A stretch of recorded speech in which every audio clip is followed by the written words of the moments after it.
बिस्मिल्लाहिर्रहमानिर्रहीम। अस्सलाम वालेकुम। शहजाद अकबर साहब ने 72 घंटों में दूसरी प्रेस कॉन्फ्रेंस की है और उसका मकसद शहबाज शरीफ साहब के हवाले से जो उन्होंने इंकशाफात किए थे, जो उन्होंने दस्तावेज़ात सबके सामने रखी थी, उसके बाद जो अबहाम था, जो सवालात थे, उनके उन्होंने जवाबात दिए हैं और मज़ीद इन्फॉर्मेशन आवाम के सामने रखी है। शहबाज शरीफ साहब के लिए मुश्किलात बढ़ती चली जा रही हैं और लग यही रहा है कि उनके लंदन जाने की उम्मीदें जो हैं वो दम तोड़ती चली जा रही हैं। गो के शेख रशीद साहब ने भी कहा, जो मैंने लास्ट वीडियो में आपको बताया, कि शहबाज शरीफ अब पूरी कोशिश करेंगे कि वो डॉक्यूमेंट्स लेने के बहाने या भाई की क़यादत के बहाने पाकिस्तान से लंदन जाने की कोशिश करेंगे। और हमने देखा कि इससे पहले नवाज शरीफ साहब बीमारी के नाम पर लंदन गए और आज तक उनका कोई अता पता नहीं है, ना वो इलाज करा रहे हैं, ना वो वापस आ रहे हैं, ना ही वो अदालतें जिन्होंने उनको भेजा था वो अदालतें उनसे कोई सवाल कर रही हैं, ना ही वो अदालतें उनसे कुछ पूछ रही हैं। जो आज प्रेस कॉन्फ्रेंस की शहजाद अकबर साहब ने और उनके साथ थे शिबली फराज साहब, वफाकी वज़ीर इत्तलात जो शिबली फराज साहब हैं, उनकी पहले बात कर लेते हैं। उन्होंने एक बार मरतबा फिर यही चीज़ें बताई और शहजाद अकबर साहब ने भी इससे थोड़ी सी बात की कि ये जो पीपल्स पार्टी अभी तक भी ये कहती हुई नज़र आती है कि जी या पॉलिटिकल और पार्टीज़ जो हैं कि कंसेंसस होना चाहिए, मुशावरे से फ़ैसले होने चाहिए।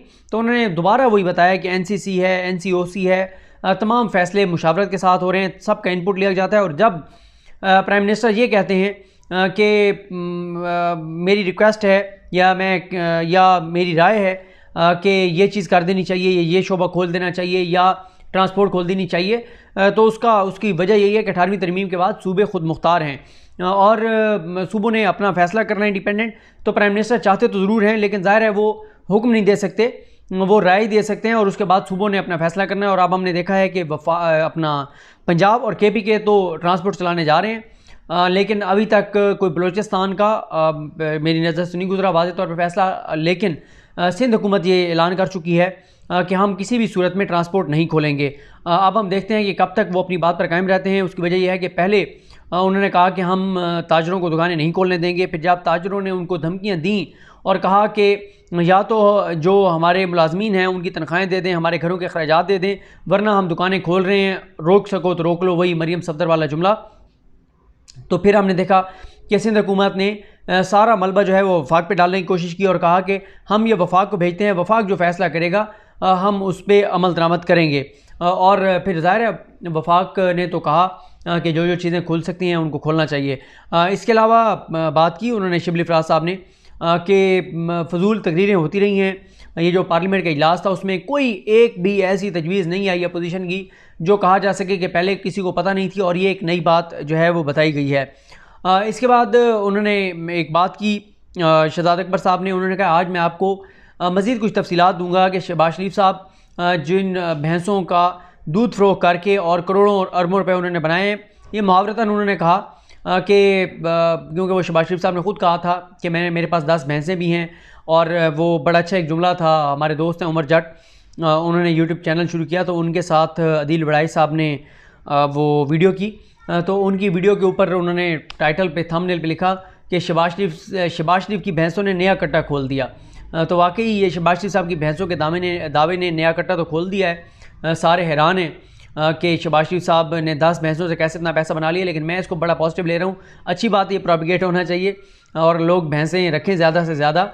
और पहले जब प्राइम मिनिस्टर इमरान खान ने कहा था कि हम ख़वातीन जो हैं जो बैकवर्ड इलाकों की उनको भैंसें देंगे ताकि वो दूध बेच के अपना घर चला सकें, तो उस वक्त बड़ी तनकीद की गई थी। और अब शहबाज शरीफ साहब ने ही जब बताया है कि उन्होंने 10 भैंसों के दूध से करोड़ों अरबों रुपए बनाए हैं, तो अब शायद तनकीद करने वालों को जवाब मिल गया होगा कि भैंसें जो हैं वो इतना घाटे का सौदा नहीं है। जो शहजाद अकबर साहब ने प्रेस कॉन्फ्रेंस की, उन्होंने मज़ीद तफसीलात दी हैं उन कंपनीज़ की जो कंपनीज़ पकड़ी जा चुकी हैं, जो सामने आ चुकी हैं, जो शहबाज शरीफ साहब ने अपने मुलाजमीन के नाम पर बनाई। और उनमें जो है वो शहबाज शरीफ साहब जो है अब बच्चों पे डाल रहे हैं, बेटे पे डाल रहे हैं कि सलमान शहबाज को पता है। अगर सलमान शहबाज ने ही ये सारा कुछ किया है तो भी जवाब दे तो शहबाज शरीफ हैं, क्योंकि ज़ाहिर है शहबाज शरीफ पब्लिक ऑफिसर होल्डर थे, ये वज़ीर आला पंजाब थे, इनके अख्तियार में सब कुछ था। और अगर इनका बेटा ये सब कुछ कर रहा था तो इनको अपने बेटे को रोकना चाहिए था, उस पर नज़र रखनी चाहिए थी। और अगर आज जो चीज़ें सामने आ रही हैं तो शहबाज शरीफ साहब भी इस तरह से जान नहीं छुड़ा सकते जैसे नवाज शरीफ साहब ने जान छुड़ा ली थी, बल्कि नवाज शरीफ भी जान नहीं छुड़ा सके थे। नवाज शरीफ ने बेटों पे डाली, बेटों को पाकिस्तान से फ़रार करा दिया, वो पाकिस्तान वापस नहीं आए, लेकिन उनकी गैर मौजूदगी में भी केसेस चले और हमने देखा कि अदालत ने, एहसाब अदालत ने नवाज शरीफ को, मरीम सफदर को, कैप्टन सफदर को, इन सब को सज़ाएँ सुनाई और जो हसन नवाज़, हुसैन नवाज़, इसाक डार, ये तमाम इश्तिहारी करार दे दिए गए और अब सलमान शहबाज और अली इमरान भी पाकिस्तान से मफरूर हैं, भागे हुए हैं। एक तो इतना कुछ है शरीफ ख़ानदान की करप्शन और लूट मार के, जब भी प्रेस कॉन्फ्रेंस के लिए कोई आता है तो जो पटारी में से कुछ ना कुछ नया ही निकाल के लाता है, हर बार नई चीज़। ये भी एजाज़ खैर शरीफ ख़ानदान के पास ही है कि इनकी करप्शन और लूट मार की दास्तान जब भी आपको बताने लगेंगे तो वो दास्तान जो है वो पिछली दास्तान से मुख्तलिफ होगी, वो नई दास्तान होगी। ऐसा नहीं होगा कि वही दास्तान जो है जिस दास्तान के बारे में वो पहले बता रहे हो वही रिपीट हो रही हो। और वैसे क्योंकि नफीसा शाह साहिबा हो गई या और बहुत से लोग अपोजिशन के, वो ये एतराज़ कर रहे हैं कि अर्तुगरुल ड्रामा नहीं चलना चाहिए था पाकिस्तान में, तो मेरा ख्याल है अब, और वो कह रहे हैं कि अपना हमें कल्चर दिखाना चाहिए। तो अपना कल्चर हम क्या दिखाएं आने वाली नस्लों को? यही कल्चर दिखाएं कि आपके 25 वॉल्यूम हैं, उनके ऊपर कोई मूवीज़ बनाएं जो फेक अकाउंट्स में लूट मार, करप्शन, लूट मार की कहानियाँ हैं उसके ऊपर बनाएं, या ये हमजा शहबाज और शहबाज शरीफ साहब के जो कारनामे और करतूत हैं इनके ऊपर हमको बनाएं, नवाज शरीफ साहब के ऊपर कोई फिल्में बनाएं। तो अगर आपको यही मंजूर है तो फिर मेरा ख्याल है बिल्कुल हुकूमत को थोड़ा सा इसमें भी, ये हमारी फिल्म इंडस्ट्री को, ड्रामा इंडस्ट्री को भी कोई थोड़ी सी जो है रिलीफ देना चाहिए, कोई पैसे देने चाहिए और इन्वेस्टर्स को कहना चाहिए कि वो इसके ऊपर भी कोई फिल्में बनाएं। जिस तरह से इन दो ख़ानदानों ने पाकिस्तान को खोखला किया है, लूट मार किया है, करप्शन, मनी लॉन्ड्रिंग और अपने ख़ानदान की ख़वातीन को इस्तेमाल किया, यहाँ से हुंडी हवाला के ज़रिए पैसे भेजते थे, फिर उनके नाम पे वापस मंगवाते थे, पूरे टब्बर के नाम पे पैसे वापस आते थे। तो इसके ऊपर वाकई बिल्कुल ये फिल्में और ड्रामे बनने चाहिए और यही ड्रामे दिखाने भी चाहिए और यही एहतसाब ये अपना निसाब में पढ़ाने भी चाहिए ये सारी चीज़ें। शहबाज शरीफ साहब, असल में शहबाज शरीफ साहब की परेशानी ये है और घबराहट ये है कि उनको वो उनके वहम गुमान में भी नहीं था कि ये सारी चीज़ें इस तरह से मंजर-ए-आम पर आ जाएंगी और ये सारे का सारी चीज़ें पकड़ी जाएंगी। वो रसीदें जो उनके पास होनी चाहिए थी वो शहजादा अकबर साहब बैठे दिखा रहे हैं और बता रहे हैं कि ये वो रसीदें हैं जो और ये ट्रांजैक्शंस हैं, बाकायदा चेकों की कापियाँ, cheque number, transaction number, each and everything वो बैठ कर बता रहे हैं। शहबाज शरीफ साहब की उन्होंने बताया कि उनकी फैमिली मेम्बर जो हैं, ख़वातीन जो हैं, उनको नैब ने तलब किया, उस पर काफ़ी शोर मचा। हालांकि ज़ाहिर है कानून के नज़र में सब बराबर होते हैं, लेकिन उसके बावजूद नैब ने क्या किया कि उनको सवालनामे भेज दिया, उनको ज़ाती हैसियत में तलब नहीं किया। मुश्ताक चीनी के वाले से उन्होंने बताया कि वो वादा माफ गवाह बन चुका है। इसके बाद कुछ और चीज़ें उन्होंने बताई और ज़ाहिर है वो पॉलिटिकल कुछ सवाल थे। 18वीं तरमीम पे बात हुई। 18वीं तरमीम के हवाले से उन्होंने बताया कि जिस तरह से 18वीं तरमीम की गई, जिस तरह से पैसों की तकसीम होती है वफाक और सूबों में, इससे निज़ाम और चीज़ें नहीं चल सकती। उन्होंने बताया कि 8 अरब डॉलर जो हमने पैकेज दिया है वो सिर्फ वफाक के लिए नहीं दिया, वो तमाम सूबों के लिए है।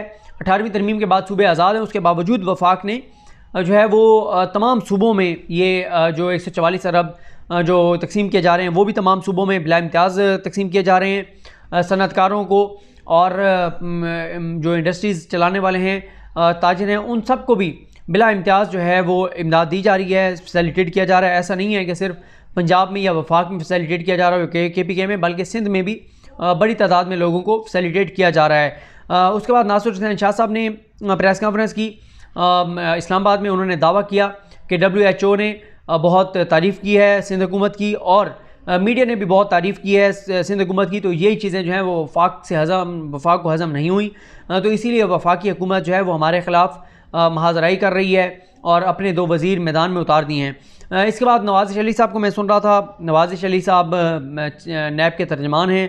उनका ये कहना है कि पूरे मुल्क में 25 एहतसाब अदालतें हैं और कोई 1200 रेफरेंसेस हैं जो चल रहे हैं 25 इन अदालतों में और 900 अरब रुपए की रकम इन्वॉल्व है।